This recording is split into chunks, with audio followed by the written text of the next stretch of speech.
زمین حاج ابوالقاسم دولابی عزیز که این نوبت هم قدم به چشم من گذاشتن. با افتخار خدمتتون سلام و خیر مقدم عرض میکنم. آقا سلام، خیلی خوش آمدید.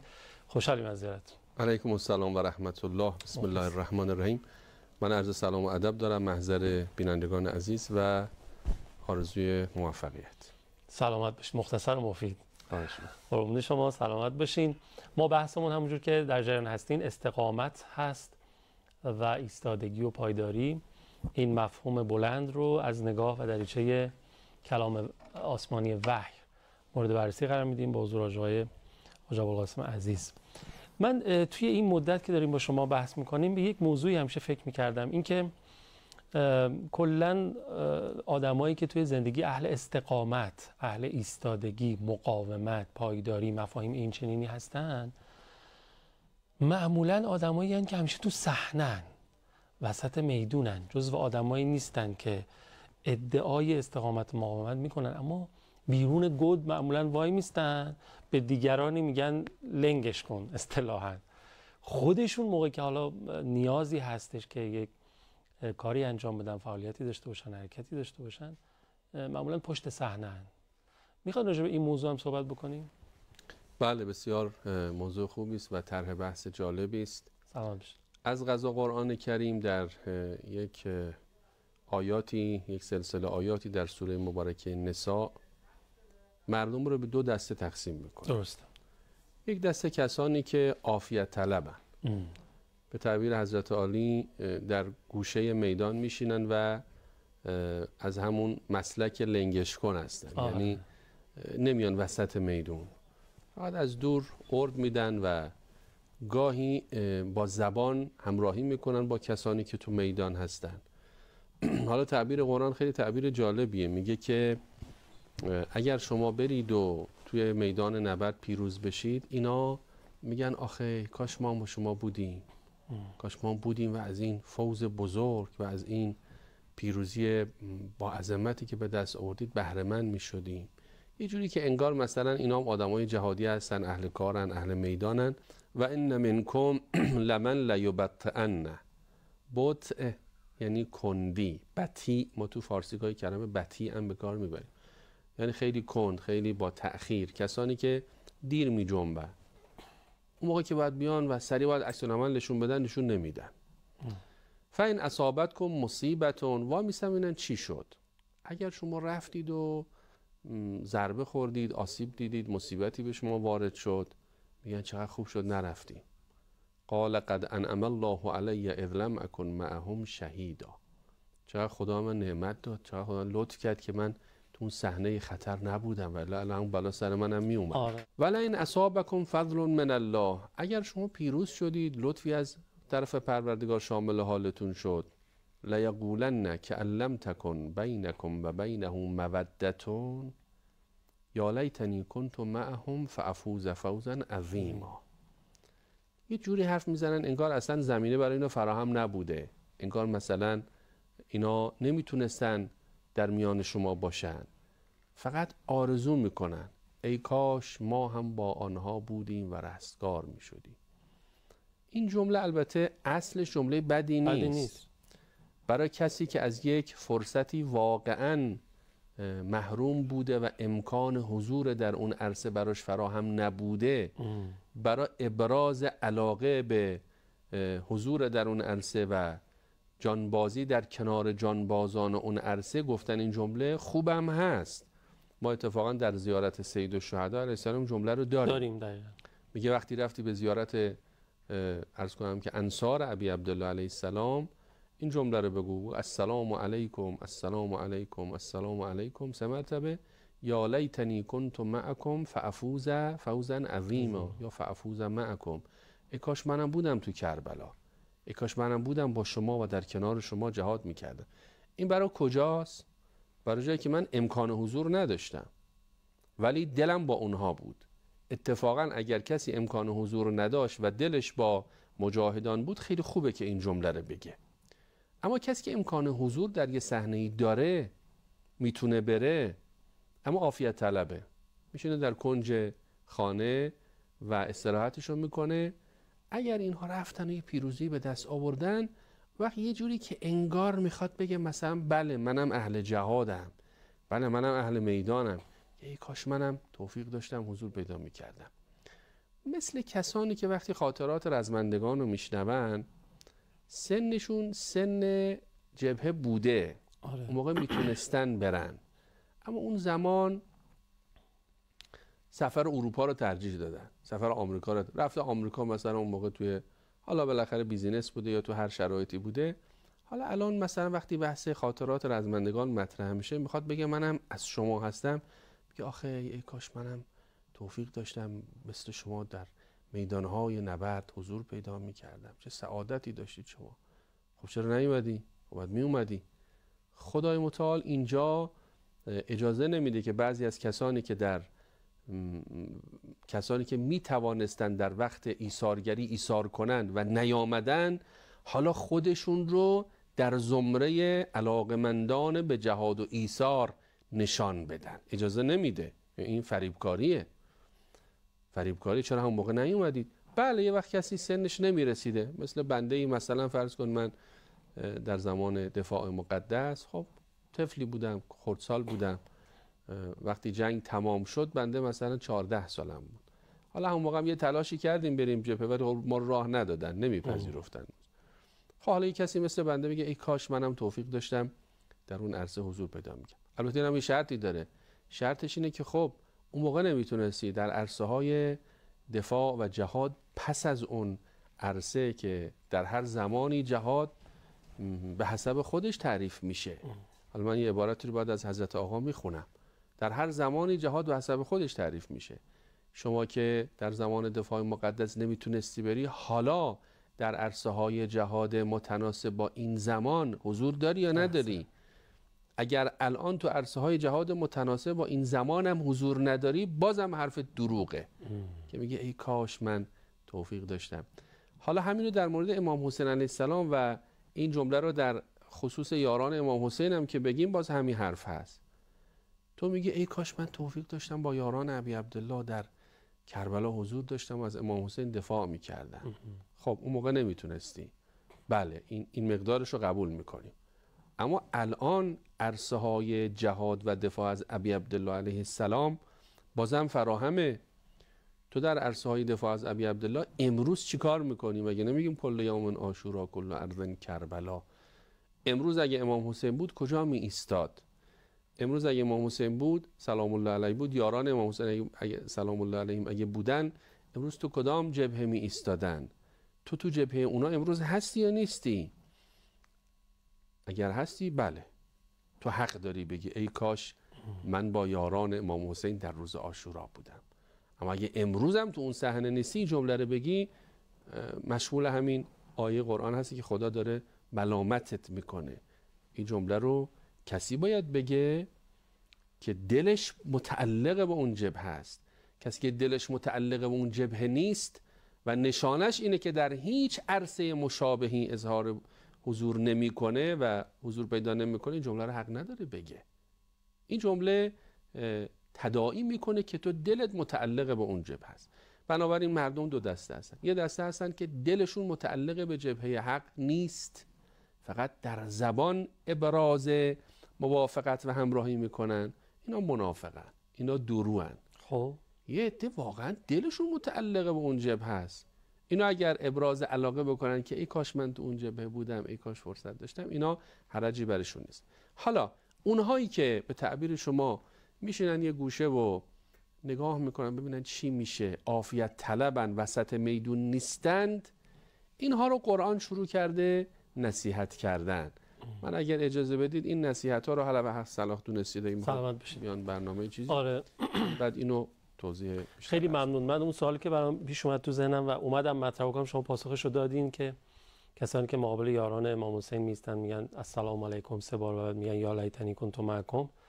خب اون یاران امام حسین آیا الان مشابه یا مثلا معادل امروزی ندارن؟ اگر بودن چه میکنن؟ و من پای کار منتها به نظرم یه دسته دیگه هم میاد غیر از دو دسته ها، یا نه این ذیل اونا میگنجه. ببینید یه دسته دلشون با اونها نیست و خب عملا هم نیستن. یه دسته دلشون هست و پای کار هستن، یه دسته ممکنه دلشون هست واقعا، اما اون شجاعته، اون مایه گذاشتنه، نمیدونم اون گذشتن از مال و دارایی و بچه و آبرو و میدونین اینا میاد وسط دیگه، خیلی اونجاها گیر دارن. نمیتونیم نمی دسته بگیم. اگه صلاح دونستین بریم برگردیم راجع به این موضوع هم صحبت بکنیم. به نظرم بریم محضر نورانی قرآن کریم. بسم الله. اللهم صل علی محمد و آل محمد و عجل فرجهم. آقای عزیز به تبع فرمایشات شما آیه 72 73 سوره مبارکه نساء پخش شد. اگر توضیح بدید. اون سوال منم حالا. بله. حضرت عالی فرمودید که آیا میشه بگیم کسانی هستند که دلشون متعلق به این جبهه است ولی به هر دلیل تعلقات دنیوی اجازه نمیده که در وقت حضور و در وقت ضرورت در وسط جبهه حاضر دلشون هم خیلی میخواد ولی از اون طرف میشه اینم گفت. ببینید خواستن دل به قول ما طلبه ها ذو مراتبه یا یک کمی اصطلاحش رو اگر فارسی تر بکنم سلسله مراتب داره. اگه حقیقتا دل آدم بخواد یه چیزی رو بخواد، آدم دیگه معطل نمیکنه، از این چیزایی میگذره به خاطر اون میگذره دیگه. بله این معلوم شه دلش یه مقداری میخواد که تو اون صحنه باشه، دل متعلق به این جبهه هست به قول حضرت آقا، ولی خب یک تعلقات دیگری هم داره. یعنی دلش یک دله نشده. ای دل صد دل یک دل کن، ای دل صد دل یک دله کن، مهر دگران را ز دل خود یله کن. اگر بقیه تعلقات کنار رفت اون وقت می‌بینی که سر از پا نمیشناسه که در عرصه جهاد و مقاومت حضور پیدا بکنه. یاد کنیم از سردار دلها، درود خدا بر شهید قاسم سلیمانی که چند روزی بیشتر از سالگرد شهادتش نمیگذره. این مرد بزرگ دل خودش رو یک دله کرده بود. یه نامه‌ای داره ایشون به فرزندان بزرگوارش، به دختر بزرگوارش که بخشای از این نامه رو در سطح شهر عزیزان شهرداری با سلیقه خوبی منعکس کرده بودن. میگه که من نمیخواستم سلاح دستم بگیرم. بالاخره شما باید کسانی رو بهشون تیراندازی بکنی، سلب حیات بکنی. میگه من دوست نداشتم اینجوری باشه، ولی چی شد اینطوری شدم؟ من دیدم یک طفل بیگناهی در دامن مادر داره سر بریده میشه. من دیدم یک دخترکی در حال فرار و نامردانی در تعقیب او هستند. من دیدم یک آواره‌ای خانه بر سرش خراب شده و به خاطر ظلم و به خاطر عرض کنم که سیاست ورزان نامرد عالم مجبور شده که خانه و کاشانه خودش رو رها بکنه و آواره بیابان بشه. من مظلومیت اینها رو دیدم. از طرفی دلم میخواست پیش بچه هم باشم. منم مثل خیلی از پدر و مادرها دوست دارم که آخر شب بیام تو خونه دور خانواده و بچه های خودم بگردم، بچه ها دور من بنشینن. اما دلم رو یک دله کردم، دلم رو با خدا معامله کردم و دل به خدا دادم. چون اونجا توضیح میده، میگه دیدم بهتر از خدا کسی نیست که بشه با اون معامله کرد. لذا دلش رو یک دله کرد، رفت وسط میدان و برای رضای خدا اونجایی که باید جهاد کنه و ایثار کنه ایثار کرد و خدا هم بهترین هدیه رو به او عطا کرد. باید دل رو یک دله کرد. بله میشود انسان دلش متعلق به این جبهه باشه ولی یه تعلقات دیگری نگذاره که در وقت لزوم ایثار کنه و اصلا به نظرم عیار آدم ها هم اینجا مشخص میشه دیگه که چقدر حاضری هزینه کنی، چقدر حاضری بگذری به خاطر هدفت، اعتقادت، عشقت. نه؟ بله. امام حسین علیه السلام آقای ما مولای ما فرمود الناس عبید الدنیا و دین لعق علی السنته. مردم دلداده دنیا هستن. اگر از دین هم میگن این یک ظاهری بر زبان اونهاست. فاذا محسوا بالبلاء قلت دیانون. تو عرصه های امتحان و عرصه های ابتلاء یه دفعی باطنها رو میشه. خدا نیاره که انسان در عرصه ابتلا متوجه بشه که سالها کلاه سر خودش گذاشته. گاهی آدم خودش رو فریب میده، خیال میکنه که دلش زلاله، دلش پاکه. قدیما تو خونه ها حوض آب بود، بعد این حوضا کفش یه لایی از لجن میشست. آره. نگاه که میکردی آب رو خیلی زلال میدیدی، ولی کافی بود که پاچه رو بزنی بالا بری تو این حوض. 2 قدم تو این حوض که راه میرفتی یه دفعه میدی رنگ آب کلا سبز شد. آره. لجن‌ها گل شد. این لجن‌ها بلند میشد و فضای آب رو و آب زلال رو لجن‌آلود میکرد یا گل‌آلود میکرد. بعضی وقتا دل آدم اینجوریه، تهنشین شده در دل انسان اون تعلقات. چه مثال قشنگی. و خودش خیال میکنه خیلی آدم زلالیه. در اون معرض تکانه ها که قرار میگیره، یک حادثه‌ای که رخ میده که یک دفعه در معرض آزمایش قرار میگیره، اینجا فوران میکنه اون تعلقاتی که نهفته است در اعماق وجود انسان. اگه باشه میاد بالا و اون گل‌آلوده میشه، اگه نباشه همون زلاله هم میمونه.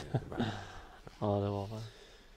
خب خدای متعال اینجا در ادامه آیات میفرماید که چرا شما تعلل میکنید؟ چرا دست میکنید؟ چرا نمیایید وسط؟ نمیبینید که مظلومانی دارن زیر بار ظلم یک عده نابود میشن؟ آیه 75 ما لکم لا تقاتلون فی سبیل الله والمستضعفین من الرجال والنساء والولدان. نمیبینید زنان مظلوم، بچه های مظلوم، مردان مظلوم گیر یه مجد ظالم افتادن، دست به دعا برداشتن، تنها پناهگاهشون خدای متعاله.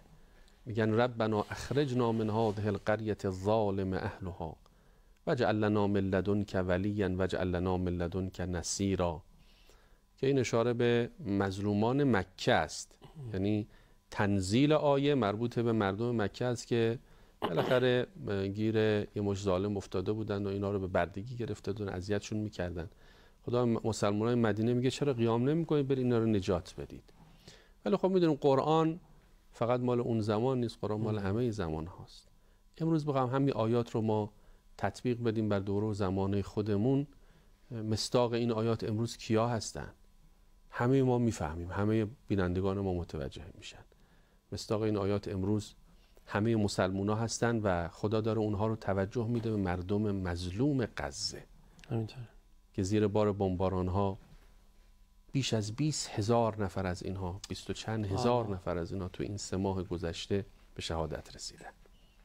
و ما لکم لا چرا بلند نمیشی؟ چرا حرکت نمی کنید؟